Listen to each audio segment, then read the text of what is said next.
Hello students, welcome back.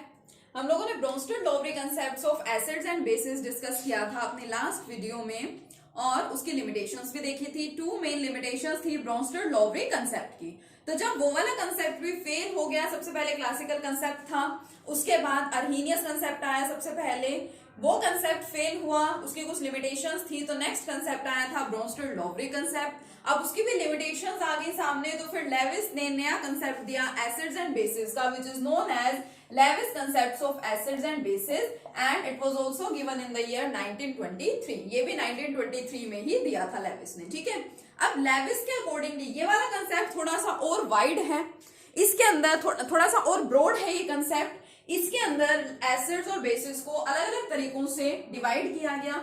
सबसे पहले तो क्या कहा गया कि अगर देखो आपके सामने लिख दिया जाए, पिछले वाले कंसेप्ट्स को देखिए, आपके अर्हीनियस कंसेप्ट को और ब्रोंस्टेड-लोवरी कंसेप्ट को, और बोल दिया जाए कि बताइए जो H पॉजिटिव है, ठीक है, H पॉजिटिव का तो आप जानते हैं कि प्रोटॉन है, तो ये एसिडिक नेचर शो कर रहा है। ठीक है, मान लीजिए आपको बोला जाए कि हमारे पास है Mg2 पॉजिटिव, इसकी नेचर बताइए, क्या ये एसिडिक है या फिर ये बेसिक है। तो हम लोगों ने ऐसे आयंस के बारे में तो कुछ पढ़ ही नहीं रखा है, तो लेविस ने इन आयंस के बारे में बताया। और लेविस ने क्या कहा, जितने भी हमारे सिंपल कटायंस हैं, देखो कटायंस है सारे पॉजिटिवली चार्ज, या क्या बोल सकते हैं, ऑल पॉजिटिवली चार्ज्ड स्पीसीज। ठीक है, all positively charged species are acidic in nature। Lewis ने ये कंसेप्ट दिया था। ठीक है, आज की डेट में हमें पता है जितने भी सिंपल कटायंस हैं या पॉजिटिवली चार्ज स्पीसीज होती हैं वो सब एसिड्स की तरह से एक्ट करते हैं। किसने दिया था लेकिन ये कंसेप्ट? लेविस ने दिया था। ठीक है, तो जैसे कि ये हो गया Cu2 पॉजिटिव क्यूप्रिक आयन है, Cu पॉजिटिव क्यूप्रस आयन है हमारा, Fe3 पॉजिटिव फेरिक है, ठीक है, फेरस है। इस तरह से जो भी आपके पॉजिटिवली चार्ज स्पीसीज हैं वो सब क्या होंगी? एसिड्स होंगी। Second, molecules having central atom with incomplete octet. वो सारे मोलिक्यूल्स, अब मोलिक्यूल्स को देख करके तो पिछले कंसेप्ट्स ने कुछ बताया नहीं था ना कि मतलब हाइड्रोजन अगर नहीं है बेसिकली तो फिर हम और मोलिक्यूल्स के बारे में आइडेंटिफाई नहीं कर सकते कि उनका एसिडिक नेचर है या फिर बेसिक नेचर है। अब मान लो इस टाइप का मोलिक्यूल लिख दिया आपके सामने कि बोरोन ट्राइफ्लोराइड है या एल्यूमिनियम ट्राइक्लोराइड है, तो आप लोग इसको प्रेडिक्ट नहीं कर पाएंगे पिछले दो कंसेप्ट्स को देखते हुए कि क्या ये एसिड्स हैं या फिर ये बेसिस हैं। तो लेविस ने क्या कहा, the molecules having central atom with incomplete octet, central atom का इनकम्प्लीट ऑक्टेट जहां जहां पे प्रेजेंट होता है वो सब क्या होंगे? लेविस एसिड्स होंगे। ठीक है, इनकम्प्लीट होने का मतलब यही है, कहीं ना कहीं वहां पे इलेक्ट्रॉन्स की डेफिशिएंसी है। इलेक्ट्रॉन डेफिशिएंसी का मतलब यही हो जाता है पॉजिटिव चार्ज, तो ये सारे सब्सटेंसेस भी क्या होंगे? एसिडिक होंगे। फॉर एग्जांपल जैसे मैंने लिख रखे हैं, बोरोन ट्राइफ्लोराइड है, एल्यूमिनियम ट्राइक्लोराइड है, ठीक है, एटसेट्रा इस टाइप के और होते हैं। बोरोन ट्राइक्लोराइड ले सकते हैं, करके देखना चाहें कि कैसे ये इनकम्प्लीट ऑक्टेट है या नहीं है, तो आप देख सकते हैं। देखिए इनकी लेविस डॉट रिप्रेजेंटेशन कर लीजिए, BF3 बोरोन है आपका central atom. Outermost shell में बोरोन के कितने इलेक्ट्रॉन्स होते हैं? 3 इलेक्ट्रॉन्स, तो 1, 2 एंड 3। फर्स्ट फ्लोरीन एटम, यहाँ पे सेकेंड फ्लोरीन एटम, और ये आपका थर्ड फ्लोरीन एटम। अब फ्लोरीन का तो, तीनों फ्लोरीन्स का तो यहाँ पे ऑक्टेट हो गया कंप्लीट, लेकिन अगर बात करें बोरोन की, तो बोरोन के पास देखिए कितने इलेक्ट्रॉन्स हैं? सिर्फ 6 हैं। ठीक है, शेयरिंग की बोरोन ने 3 फ्लोरीन एटम्स के साथ कोवेलेंट बॉन्ड्स बना लिए, 3 कोवेलेंट बॉन्ड्स यहाँ पे बन गए, बट अभी भी बोरोन का जो ऑक्टेट है वो कंप्लीट नहीं है। बोरोन के पास अभी भी 8 इलेक्ट्रॉन्स नहीं हुए। कितने इलेक्ट्रॉन्स है उसके पास? सिर्फ 6 इलेक्ट्रॉन्स है। तो इस तरह के जो भी आपको मोलिक्यूल्स दिखाई दें, आप क्या करके देखेंगे? आप उसकी इस तरह से रिप्रेजेंटेशन करके देखेंगे। अगर सेंट्रल एटम का इनकम्प्लीट ऑक्टेट आपको मिल गया तो इसका मतलब वो मोलिक्यूल कैसे होंगे? एसिड्स की तरह से बिहेव करेंगे। नेक्स्ट देखिए, molecules having central atom with empty D orbitals. इसके अलावा अगर आपके पास कोई सेंट्रल एटम है, ठीक है, और उसके पास वैकेंट डी ऑर्बिटल्स भी प्रेजेंट है, सिर्फ सेंट्रल एटम की बात कर रहे हैं, यहाँ पे ध्यान देंगे। ठीक है, अगर आपके सेंट्रल एटम के पास एम्प्टी या फिर वैकेंट डी ऑर्बिटल्स प्रेजेंट है तो वो मोलिक्यूल्स भी एज एसिड्स ही क्या करते हैं? बिहेव करते हैं। फॉर एग्जांपल सिलिकॉन टेट्राफ्लोराइड है, फास्फोरस पेंटाफ्लोराइड है, इस टाइप के एग्जांपल्स। कैसे? हमारा सिलिकॉन है, ठीक है, सिलिकॉन का एटॉमिक नंबर कितना होता है? 14। फास्फोरस का कितना होता है? 15 होता है। ठीक है, आप क्या कर सकते हैं? आप इसकी इलेक्ट्रॉनिक कॉन्फ़िगरेशन लिख सकते हैं। कैसे? 1s2 2s2 2p6, ठीक है, 6 2 8 प्लस 2 10 इलेक्ट्रॉन्स हो गए। उसके बाद 3s2 एंड 3p2 हो गए 14 इलेक्ट्रॉन्स। अब देखिए अगर 3s ऑर्बिटल एग्जिस्ट कर रहा है, 3p ऑर्बिटल एग्जिस्ट कर रहा है, तो ऑब्वियसली उसके पास 3d ऑर्बिटल भी होता है। ठीक है, हम लोग पढ़ते थे ऐसे, ये 1s है, 2s है, तो फिर 2p भी एग्जिस्ट करेगा, 3s है, 3p है और 3d भी एग्जिस्ट कर रहा है। तो यानी इसके पास 3d ऑर्बिटल भी प्रेजेंट होता है, but 3d orbital is empty और वैकेंट हियर। तो ऐसे सारे मॉलिक्यूल्स जिनमें सेंट्रल एटम का d ऑर्बिटल कैसा मिलेगा आपको, एम्प्टी मिलेगा या वैकेंट मिलेगा, वो सारे मॉलिक्यूल्स भी किस तरह से एक्ट करते हैं, एसिड्स की तरह से एक्ट करेंगे। ठीक है, एक और पॉइंट है इसके अंदर, देखते हैं next point. Yes, next point देखिए क्या है, molecules containing A multiple bond between two atoms of different electronegativities.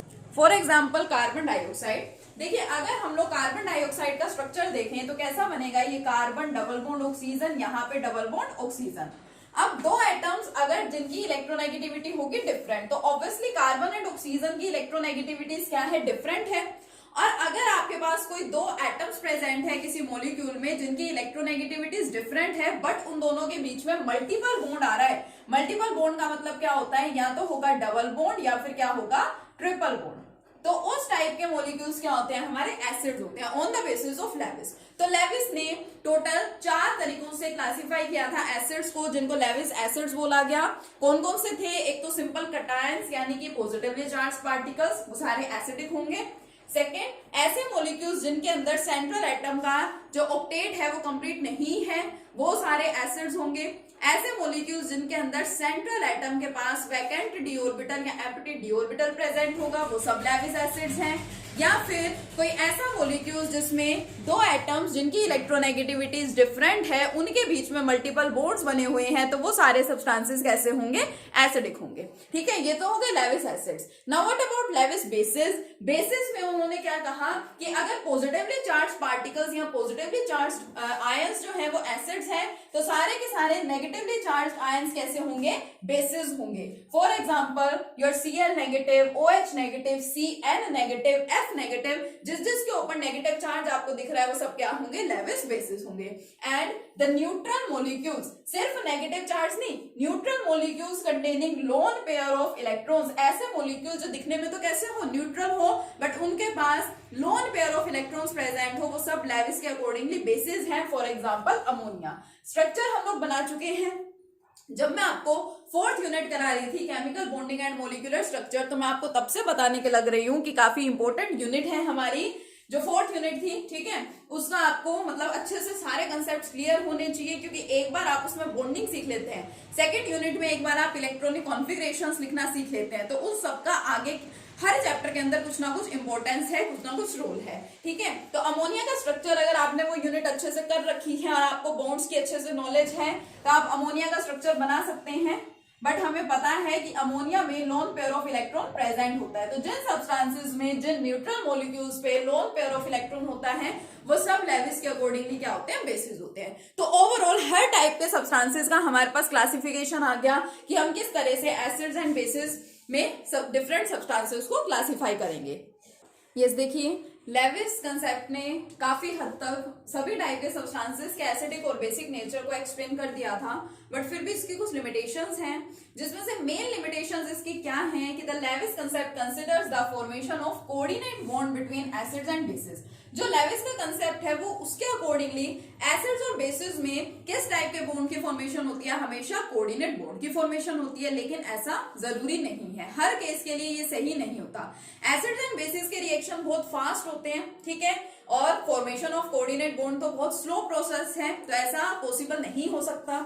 Second, आप इसका एक और डिफरेंट पॉइंट बना करके भी लिख सकते हैं, जैसे एसिड्स है हमारे पास लाइक HCl है, H2SO4 है, ठीक है, इनके अंदर कोऑर्डिनेट बॉन्ड को तो हम स्टडी करते ही नहीं है। क्या आपने कभी देखा है कि HCl के अंदर बना हुआ है कोऑर्डिनेट बॉन्ड? नहीं। तो इसको भी अगर आप अलग से पॉइंट बना के लिखना चाहें तो लिख सकते हैं, अदरवाइज इससे अंडरस्टूड हो जाता है। नेक्स्ट एंड मोस्ट इंपॉर्टेंट है कि this concept also do not explain the strengths of acids and bases. जो हमारे अर्हीनियस कंसेप्ट एंड ब्रोंस्टर-लोवरे कंसेप्ट थे, उन कंसेप्ट्स के अकॉर्डिंगली हम लोग एसिड्स और बेसिस की स्ट्रेंथ को भी डिफाइन कर पाते हैं कि कौन से स्ट्रॉन्ग एसिड है, वीक एसिड है, या स्ट्रॉन्ग बेसिस है, वीक बेसिस है। बट लेविस कंसेप्ट ने स्ट्रेंथ के बारे में कुछ नहीं बताया, उसके अकॉर्डिंगली कौन सी एसिड स्ट्रॉन्ग एसिड्स हैं या वीक एसिड्स हैं, कौन से बेसिस स्ट्रॉन्ग बेसिस हैं या फिर वीक बेसिस हैं, इस बात की कोई भी एक्सप्लेनेशन नहीं है।